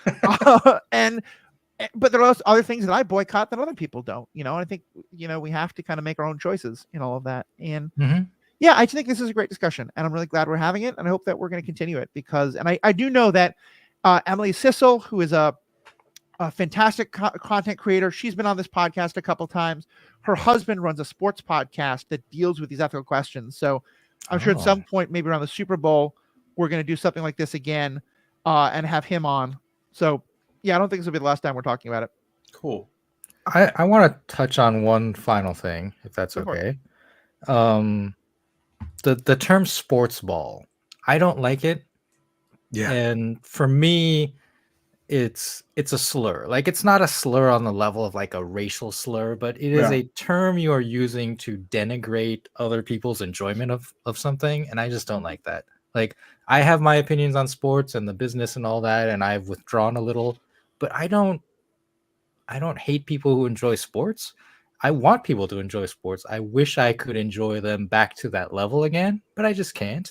Yeah. But if you do, like, that's fantastic, and you should enjoy it. And I just don't like the way that often, like in the geek circles, people use sports ball as just like, oh, you like sports type of thing. I just don't think that's where we should be. Yeah, I feel like it's this very counterproductive, like us and them kind of thing. Yeah, exactly. And it's like, can't we just all be us? Like, you know, and people can, I don't know. I mean, as a kid and as a young adult and a teenager, like I always had these like disparate interests that like were not, you know, the things that people think of as being geeky or whatever, which is a word that I hate for what it's worth. I understand it's largely been reclaimed, but all of those words I don't like for the same reasons, basically. But like I do feel like it's like just let people like what they like, you know. And I understand sometimes there is this it's more, I find it more understandable when people like something that has been maligned and then are maligning something else that has been historically more broadly appreciated. And like I can understand that as a reaction, but that doesn't mean it's a good reaction or that it's like a positive, helpful thing. It's just I understand it. You know, I have empathy for that position. But at the same time, I'm like, just different people like different things. Some people like things that cross over that you wouldn't expect. And like that's cool. Like to each their own, you know? Yeah. So you know, and that doesn't mean not to be critical of the things that are issues with any of those things. But like, you know, like you said earlier, Matthew, like, yeah, most of these things have issues especially when you start talking about the big money, big corporate type stuff. It's like, there's going to be some stuff, you know, and that's how it is. You know? No, I think it's very true. And that's honestly why I included the word in the title, because that's kind of where the perspective I think we were kind of coming from. I mean, to some extent, I feel like part of what we're doing with this podcast is being like, hey, fellow like lovers of comic book movies and things like that, we also love sports, and that's not a terrible thing. Or we also have some positive feeling towards sports. Right. And then it's not, I do think to some extent, the fact that I am in a minority for enjoying sports in most of the communities that I'm in is both frustrating, but also part of why I'm able to enjoy those things. Because I do feel like I have a lot of disagreements and a lot of like uncomfortableness with the way a lot of sports fans are. Yeah, for sure.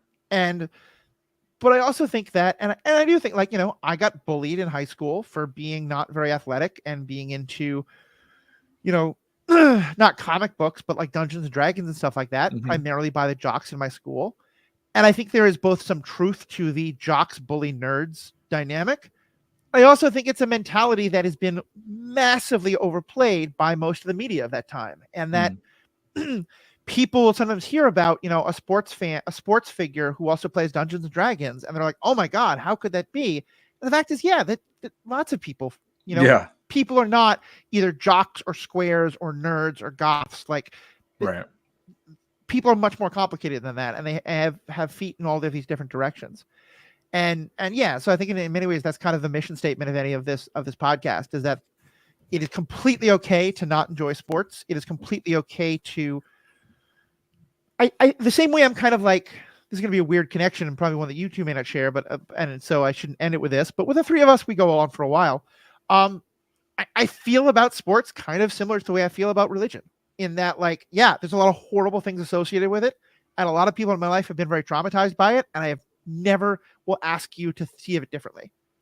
But also I see some positives from it, and I enjoy some of those things because of those positives. And I think it's not a perfect comparison, because I think the damage, there have been people killed in like sports riots, and that's not good, but like the Crusades. The numbers are low by comparison. The numbers are low.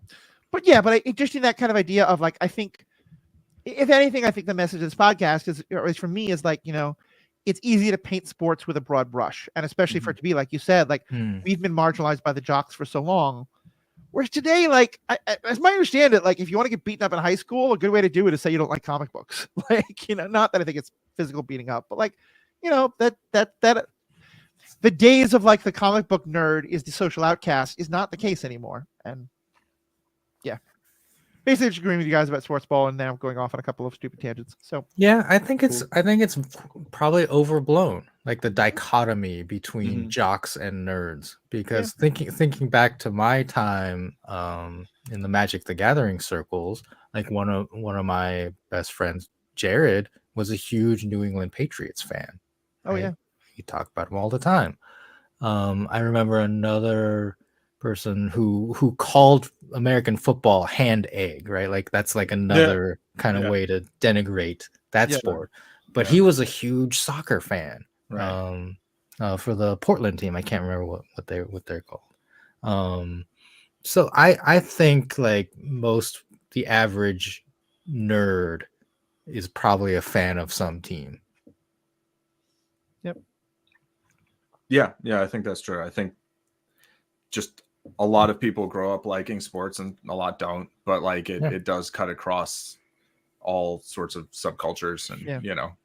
And I think that's also because, at least for me, when I was a kid, being into sports meant you were a straight white male, or you were someone who's interested in a straight white male. Mm, You know, and there's a lot of I think there's often a lot of very misogynistic stereotypes of like women only liked sports because that's where they saw the hot guys or whatever. right. Whereas today, like people of all genders, people of all sexual orientations, people of like trans, straight, all of this can really be into sports. And of course that raises all sorts of other questions. Like we didn't even talk about trans women in sports, which I think is another place of like huge problematicness where to be clear, I'm another place of huge problematicness where, you know, I think a marginalized community is getting attacked and denigrated by people who don't really care much about women's sports. They just want a way to slam dunk on out of the transphobia, but that's a whole other story. So anyway, we could keep going on. We're going to have what I hope is a brief after section for our members. Of course, you can become a member by just paying $5 a month, $55 a year. All the information's on our show notes. There's like 3 other things I should have read ads for, but I'm still really bad at this and I'm learning. I'm trying, folks. But send us feedback. Become a member. It's how we keep the lights on. I have improved the sound quality, and your memberships make that a lot easier. Help to pay for these things. Help to pay, keep the lights on. Help to, all these good things. So, on behalf of myself, Riki, Paul, thank you so much. JETS, Jets, once they sell the team.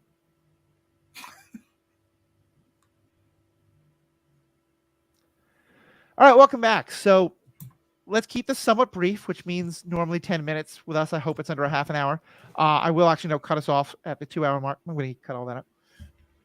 All right, welcome back. We're going to try and keep this brief. It's a struggle with the 3 of us. But Paul, what are some of your favorite sports movies or sports TV shows or just kind of sports fiction entertainment? All right. I got a list. I'll be brief. I basically learned to read from reading books by what was this guy's name? I think Matt Christopher, who wrote yes, I loved him. The Fox Steals Home, The Catcher with the Glass Arm. Then I moved on to like John R. Tunis. And like I was not into reading and I wasn't good at it. And then one of my teachers was like, "Oh, you like baseball? Here's a book about baseball that's pretty easy to read." And like my reading advanced like 3 years in like 1 year. I'd been behind and then I was ahead or like fine. And I have baseball literature to thanks for that. And then later I read nonfiction books about the 85 Mets, Bats by Davy Johnson, and If at First by Keith Hernandez. He also had a book, I think, Pure Baseball, and there was a Tim McCarver book I read. But then about the 86 Mets, there's the Bad Guys one. And then I think my 2 favorite books, maybe, I don't know. Well, two others are 1947, which is about the whole year 1947, mostly from the Dodgers perspective. And obviously Jackie Robinson is for those who don't know, that's the year that Jackie Robinson played for the first year he played for the Dodgers. Yeah. And that is that actually you gave me that book, Matthew. You lent me your copy. I think my mom has it right now. I'm not sure if she's ever read it, but that I thought was a really interesting book about, you know, what was going on in baseball at the time and specifically, you know, Jackie Robinson, and then The Meaning of Ichiro, which is about Ichiro Suzuki, but also about Japanese baseball players in Major League Baseball. And also there's a chapter called Gaijin Kantoku about Bobby Valentine going and managing in Japan and how he became beloved by his players who did not trust him at first, but then he did the like 1,000 fungo drill or the 1,000 infield like ground ball drill or something, where you literally field 1,000 balls until you're just like falling down dead tired. And then they're like, okay, you can manage us. So yeah, those are the books. And then the movies, Bull Durham has to be number 1. Yeah. the natural, Major League, I think, is really funny. It's I'm sure not aged fantastically is my guess, remembering some things about the owner and whatever, but 8 Men Out, Field of Dreams, and the third kind of Kevin Costner movie is For Love of the Game, which I think was an interesting, like, I wasn't really expecting to watch it, and then I did. But those are all baseball movies and baseball books. I don't have a bunch of other things that I've seen that I've really loved. There was a Naomi Osaka documentary series on Netflix that was kind of interesting, but like, I don't know. That's about it. Yeah.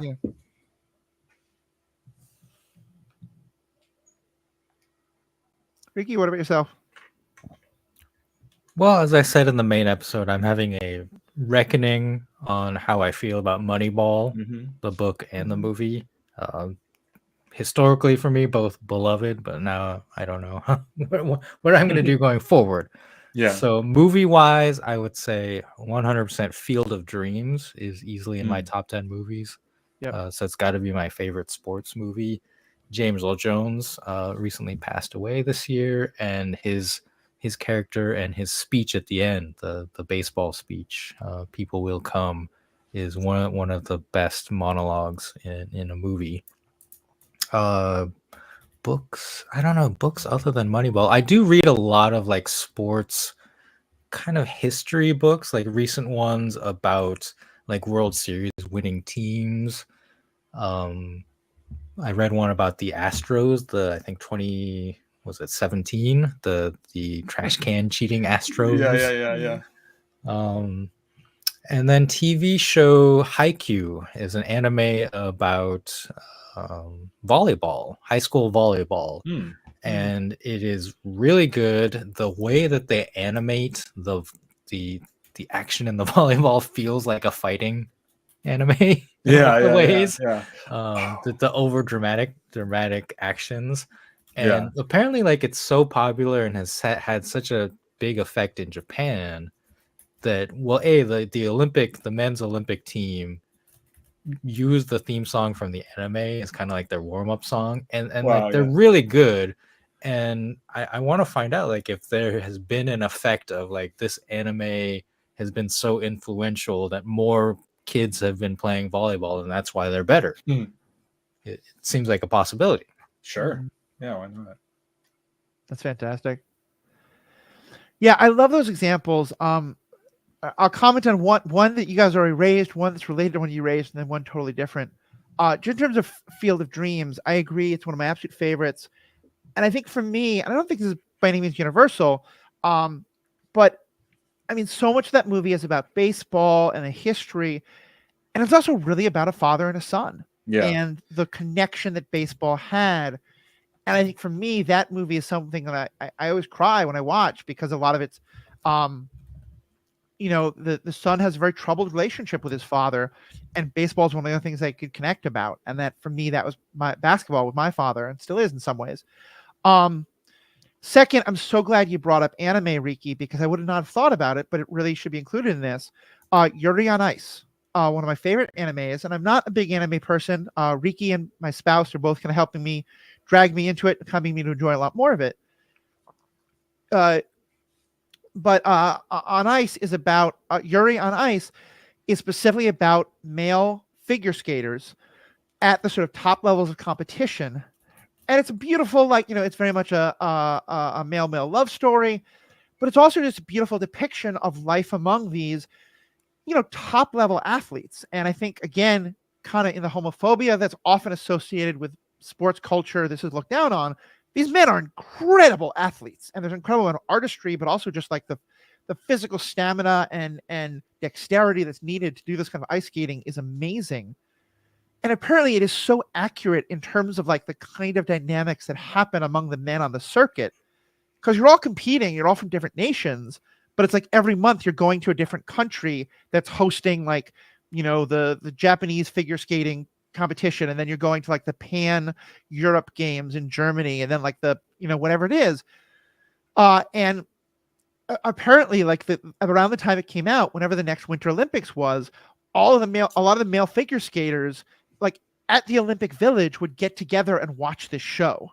And apparently later some Olympic skater like did a figure skating routine that was like exactly taken from the figure skating routine that the character did in the show. And I think they did the animation for the show mostly by having like live action capture. Like it's incredibly animated. So that's what I definitely recommend. And then the last one for me, and it's one that I think is not aged terribly well. I just finished rewatching it literally last night, and some parts of it are not as great as I used to think they were, but still easily in my top 5 television shows is Friday Night Lights. And Peter Berg is another one of the top like sports journalists out there, and I think he probably has some of the same problems that Lewis does. I think he's a little bit more accurate. He wrote this book about high school football in Texas, and a lot of it was about the sport, but also about like the very positive, but also very, very problematic nature of high school football in Texas, and how it also was kind of served as a microcosm of like, if you want to talk about racism, if you wanted to talk about poverty, if you wanted to talk about lack of expectations for people in high school, if you want to talk about really any issue that was affecting youth in Texas, you could look at it through the lens of high school football. And so he wrote this book, and there was a movie, and then there was this 5-season television show about it. And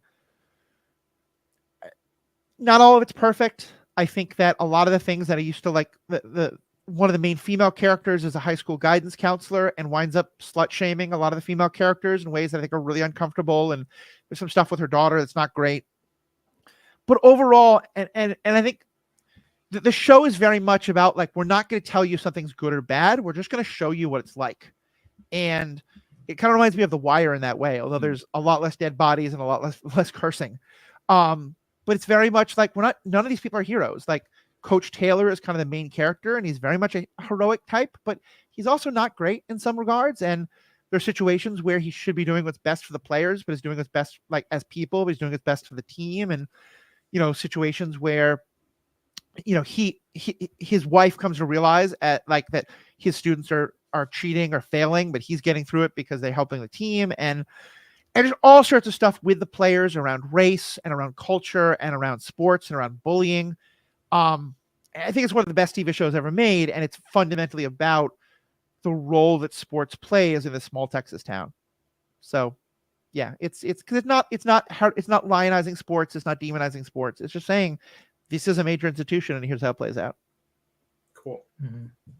I think in general, sports anime is just, there's more of it and it's better, probably because it's easier to just draw people doing things. I was thinking about this, like, why aren't there good, like, why isn't there like a good basketball movie or TV show? Yeah. Because like, how do you film that? Like, because if the person misses the shot, and it's like, okay, we have to get another shot. But if it's an anime, you can just draw them making the shot every time. Yeah. Like, you need them to. But it does. I did think like, I enjoy sports documentaries, like the ESPN 30 for 30 series is really good, and I especially enjoyed the Redeem Team one about the basketball team that went to the Olympics and won the cycle after they had lost. It was like the first time, like after NBA players had been used, that they had lost or not gotten the gold medal in the Olympics, and so they called it the Redeem Team. And it's a really interesting story, and especially since like the passing of Kobe Bryant, like a fascinating look into the kind of person and leader he was on that team. Like, he was one of the veterans, and there was a bunch of younger players, like a young LeBron James on that team, and how he really set the tone for them. It's a good documentary. Yeah. I would say one where you're talking about the expense and how do you do this with filming like a movie about sports players, and like, Charlie Sheen was very funny as a relief pitcher, but was, they had to really teach him relief, and it was not the best. In a movie that, you're right, Paul, I watched it recently because the Cleveland Guardians are in the playoffs, and it has aged horrifically. Of course, still very funny in some ways, but massively misogynistic. But in Friday Night Lights, what they did was they took tape of a couple of seasons of Texas high school football and got full permission from everyone. And just was like, okay, so this team with this color uniforms did really well, so we're going to have our players from our team play in that color uniforms Right. and be like, oh, okay, so we have tape of like in this game, the star quarterback throws an interception. So we're going to write a storyline around our quarterback. Like they just, they kind of used the existing footage, which I thought was really cool. Right. Like, and they're wearing helmets. So Yeah, it doesn't have to be the actor. And they intentionally right? always shoot it like from a distance and like, Yeah. I can imagine that like for live action sports media, like a TV show or a movie, that the editors are vitally important, right? Oh, like yeah. how do you Yeah. cut these clips of the action and the Sure. crowd, etc., Yeah. to make it look realistic? And a lot of the times it doesn't, Yeah. unfortunately. Yeah. And So yeah, more sports anime, people. Yeah. The more you get, I think it also becomes harder and harder when it's team sports. Like, I don't know if any of you saw the movie Champions, and a lot of it's shot like, you know, from the feet down or something. So it's obviously doubles, but like, I have to imagine shooting individual people, you know, doing sports things and teaching literally 3 actors to be halfway decent at tennis versus like, if you want to shoot a scene from a football game, you need 22 people minimum. Right. Yeah. Getting everybody on the field and all of that, and having actors who can move like athletes, right? Like they have to be at least convincing. And that's one of the good things I think in like Bull Durham and Kevin Costner in general, like could pull that off. A League of Their Own is a movie that I didn't mention, but like should have. And Gina Davis, I think, is convincing as an athlete, you know? But yeah, if you can just draw it, it's like you could draw whatever you want, you know? Like, and I do love Bull Durham. It's my second favorite Kevin Costner baseball movie. But Tim Robbins, like his motions are not at all believable. True. Unfortunately. True. He went to my high school, which is not known for our athletes. At least as like a phenom, like this guy's throwing close to 100 miles per hour. Yeah. Yep. His nickname's Nuke. He doesn't throw like his nickname's Nuke. Yeah, that's very true. Very true. And video games. I need to mention video games. Ooh, Super Spike V-Ball, first of all, which was one of the first 4-player games for Nintendo. Which was, you know, it was like 2-on-2 beach volleyball, and you could play with the 4-player thing, which that was a big deal. Originally, the console only had 2 players, but there was a thing and where you could then play 4. So that was really fun. And then Tecmo Bowl and Blades of Steel. Those were like the sports games. And these weren't the sports that I was super into as a kid, but like they were better than the baseball games at the time, which later on High Heat was like my personal choice. And I know, Matthew, you've gotten into Out of the Park, right? In terms of that's like it's a different kind of media, but I still think it's, you know, it's sports media. It's not and like there are people who love like the Maddens or the MLB The Show, which is all about like, hand-eye coordination and incredible graphics. Yeah, Out of the Park has like low-level graphics because it just has this like ridiculous statistical engine. That's doing just like simulation stuff. So super fun. All right, and with that, we will be under 2 hours. We're going to wrap up. Thank you all so much. We have cheered for the Mets, who are playing tonight. Let's go Mets. But I'll actually say last night, long after we knew the game was already over, I got to watch Ohtani hit a just monster shot of a home run, and I felt like, cool. Okay, if I'm playing the Dodgers, I wanted to see like the best player in the Dodgers, maybe probably the best player in baseball right now, do the best player in baseball things, and I was like, that was one hell of a home run. So yeah. Do it when it's like 5-0 or 4-0 already. Yeah, exactly. Awesome. Let's go Mets. Bye-bye.